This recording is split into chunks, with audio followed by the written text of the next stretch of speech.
ചെങ്കടലിലേക്ക് ഹൂത്തികൾക്ക് പിന്തുണയുമായി ഇറാൻ യുദ്ധക്കപ്പൽ അയച്ചു. ഗസയിൽ നിന്നും ആയിരക്കണക്കിന് സൈനികരെ പിൻവലിക്കാനുള്ള തീരുമാനത്തിൽ മാറ്റമില്ലെന്ന് ഇസ്രായേൽ അറിയിച്ചു.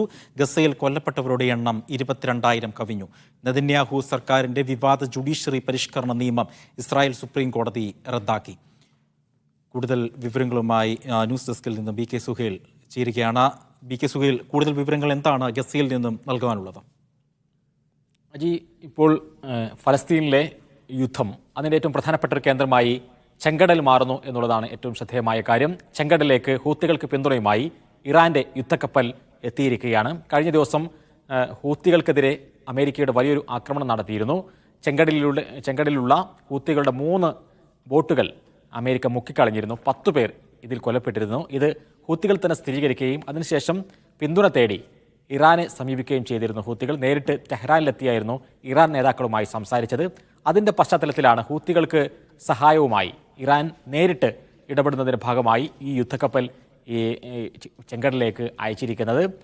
അതോടൊപ്പം തന്നെ ഇനി അമേരിക്കയുടേതടക്കമുള്ള പ്രതിരോധം ഉണ്ടെങ്കിൽ പോലും ഇനിയും ഈ ആക്രമണം തുടരും. അതായത് ഇസ്രായേൽ ബന്ധമുള്ള ചരക്ക് കപ്പലുകളെ തടയും എന്ന് ഹൂത്തികൾ അൻസാറുള്ള പ്രഖ്യാപിച്ചിരിക്കുകയാണ്. വീണ്ടും അത്തരമൊരു നിലപാടിലേക്ക് തന്നെ അവർ കടുപ്പിക്കുകയാണ്.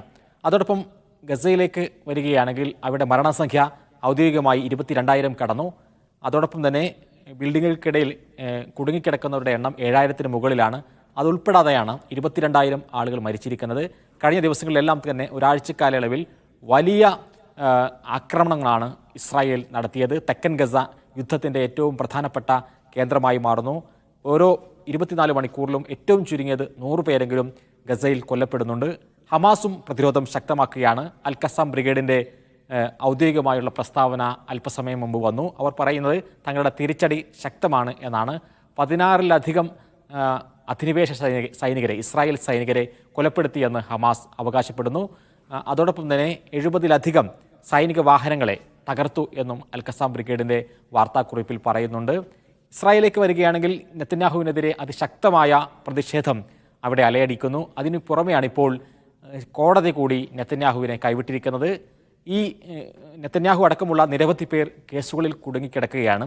അതിൽ നിന്ന് രക്ഷപ്പെടാൻ വേണ്ടി ഒരു ജുഡീഷ്യൽ റിഫോം, ഒരു കോടതിയിലെ വ്യവഹാരങ്ങളിൽ ഒരു പരിഷ്കാരം കൊണ്ടുവരാൻ വേണ്ടി നെതന്യാഹു സർക്കാർ മുന്നോട്ട് വന്നിരുന്നു. സർക്കാർ നടപടികൾക്കെതിരെ കോടതികൾ ഇടപെടാൻ സാധിക്കുക, അതേപോലെ തന്നെ ജുഡീഷ്യറിയിൽ ജഡ്ജിമാരെ നിയമിക്കുന്ന കാര്യത്തിൽ സർക്കാരിൻ്റെ പങ്ക്, ഇക്കാര്യങ്ങളിലെല്ലാം സർക്കാരിന് അനുകൂലമായി ഭരിക്കുന്ന പാർട്ടികൾക്ക് അനുകൂലമായിട്ടുള്ള ഒരു ജുഡീഷ്യൽ റിഫോമായിരുന്നു നെതന്യാഹു സർക്കാർ മുമ്പോട്ട് വെക്കുകയും ഇസ്രായേൽ നെസറ്റ് അത് പാസ്സാക്കുകയും ചെയ്തിരുന്നു. പക്ഷേ അവിടുത്തെ സുപ്രീം കോടതി അതിനെ റദ്ദാക്കിയിരിക്കുന്നു എന്നുള്ളതാണ് ഏറ്റവും പുതിയ വിവരം. അത് നെതന്യാഹുവിനെ സംബന്ധിച്ചിടത്തോളം വലിയ തിരിച്ചടിയാണ്. നേരത്തെ തന്നെ വലിയ പ്രക്ഷോഭങ്ങൾ നെതന്യാഹുവിനെതിരെ നടന്നിരുന്നു. അതിനെ മുഴുവൻ അവഗണിച്ചുകൊണ്ടാണ് ഇത്തരം ഒരു നീക്കവുമായി, പ്രത്യേകിച്ചും തീവ്ര വലതുപക്ഷത്തിൻ്റെ പിന്തുണ നേടാൻ വേണ്ടി അദ്ദേഹം മുന്നോട്ട് പോയിരുന്നത്. ഏതായിരുന്നാലും ഇപ്പോൾ ആഭ്യന്തരമായും അന്താരാഷ്ട്ര തലത്തിലും നെതന്യാഹു വലിയ തിരിച്ചടികൾ തന്നെ നേരിടുന്നു എന്ന് നമുക്ക് പറയേണ്ടി വരും. ബി കെ സുഹേലാണ് ന്യൂസ് ഡെസ്കിൽ നിന്നും വാർത്തയുടെ വിശദാംശങ്ങൾ നൽകിയത്.